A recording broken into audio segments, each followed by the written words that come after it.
Friends, അപ്പോൾ ഒരു ഷോപ്പിൽ പോയപ്പോൾ ഒരു ക്ലോസറ്റിൽ വെക്കാൻ പറ്റിയൊരു ഫ്ലെക്സിബിൾ അഡ്ജസ്റ്റ് ചെയ്യാൻ പറ്റിയൊരു പൈപ്പാണിത്. ഇത് അധികം നിങ്ങൾ യൂറോപ്യൻ നാടുകളിൽ എൻ്റെ അവരെ വീഡിയോസിലൊക്കെ പോയാൽ കാണാൻ പറ്റും. അവരിങ്ങനെ ഇത് വെച്ചിട്ടാണ് പി ട്രാപ്പ് ക്ലോസറ്റ് സെറ്റ് ചെയ്യാറ്. അതായത് നമ്മളിപ്പോൾ പുറത്തേക്ക് തുളക്കുന്ന ഇടുന്ന അതിനാണ് പി ട്രാപ്പ് ക്ലോസറ്റ് എന്ന് പറയുന്നത്.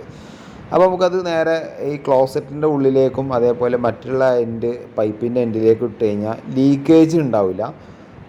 പക്ഷേ ഇതിൻ്റെ ഒരു ഡ്രോബാക്ക് എന്ന് പറയുന്നത് ചിലപ്പോൾ കുറേ കാലം കഴിയുമ്പോൾ പൈപ്പ് ഇടണേക്കാളും കുറച്ച് കാലം കഴിയുമ്പോൾ ചിലപ്പോൾ ലീക്കേജ് വന്നേക്കാം. എനിക്കറിയില്ല ഇതിനെ പറ്റിയിട്ട്, ഞാൻ അത് വെച്ചിട്ടുമില്ല. അപ്പോൾ നിങ്ങൾ ആരെങ്കിലും ഇത് വെച്ചിട്ടുണ്ടെങ്കിൽ ഈ വീഡിയോൻ്റെ താഴ്ഭാഗത്ത് ജസ്റ്റ് ഒന്ന് കമൻറ്റ് ചെയ്യുക. ആരെങ്കിലും ഇത് ഉപയോഗിച്ചിട്ടുണ്ടെങ്കിൽ ഇതിൻ്റെ ഗുണങ്ങളെങ്ങനെ ദോഷങ്ങളെങ്ങനെ ജസ്റ്റ് ഒന്ന് വീഡിയോയിൽ കമൻറ്റ് ചെയ്യാം കേട്ടോ. പിന്നെ അതുമാത്രമല്ല, അതിൻ്റെ റേറ്റ് ഏകദേശം 350 റുപ്യേൻ്റെ അടുത്ത് റേറ്റും വരുന്നുണ്ട്. അപ്പോൾ എന്തായാലും ഈ വീഡിയോ മാക്സിമം ഷെയർ ചെയ്യുക, മറക്കാതെ ലൈക്ക് ചെയ്യുക.